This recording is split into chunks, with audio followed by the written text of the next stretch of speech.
Hello বন্ধুরা, কেমন আছো তোমরা সবাই? আজ একটি চটজলদি চিকেন রেসিপি নিয়ে আসলাম তোমাদের কাছে।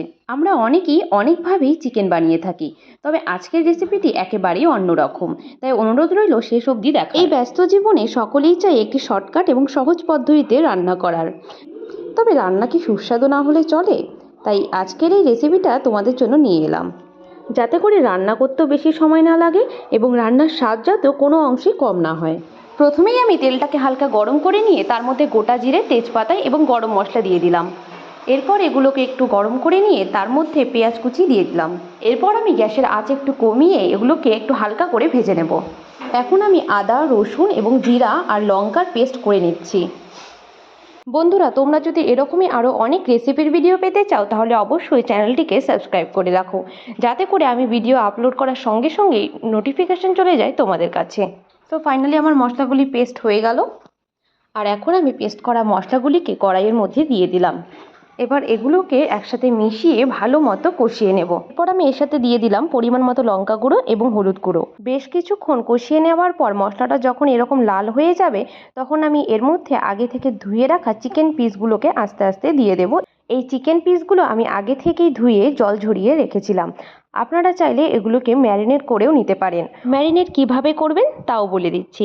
মাংসগুলোকে আগে থেকে ধুয়ে জল ঝরিয়ে রেখে দিন এবং তারপর এর সাথে কিছুটা পরিমাণ লবণ এবং কিছুটা পরিমাণ হলুদ মিশিয়ে প্রায় 15 থেকে আধা ঘন্টা পর্যন্ত রেখে দিতে পারেন। তবে আমি যেহেতু এখানে সহজ রেসিপি বলছি, তাই আমি এখানে ম্যারিনেশনটা করিনি, কারণ সেটা একটু সময় সাপেক্ষ ব্যাপার।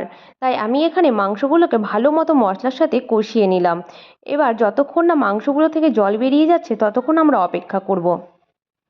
এরপর যখনই দেখব মাংসগুলো থেকে জল বেরিয়ে এসেছে, তখনই একটু ভালো মতো কষিয়ে তার মধ্যে আবার জল দিয়ে দেব। এরপর ধাপে ধাপে কিছুটা পরিমাণ জল দিতে দিতে মাংসগুলোকে ভালো করে কষিয়ে নেব। আপনার কষানো যত ভালো হবে মাংসের স্বাদ কিন্তু ততটাই ভালো আসবে। আপনারা যদি মাংসের ঝোল কম খেতে চান তাহলে অল্প জল দিয়ে সেটাকে ভালো করে সেদ্ধ করে নামিয়ে নিন। আমি এখানে কিছুটা পরিমাণ গরম মশলা দিয়ে দিলাম। যেহেতু আমরা বাড়িতে অনেকজন, তাই আমি মাংসটা ঝোল ঝোল রান্না করছি।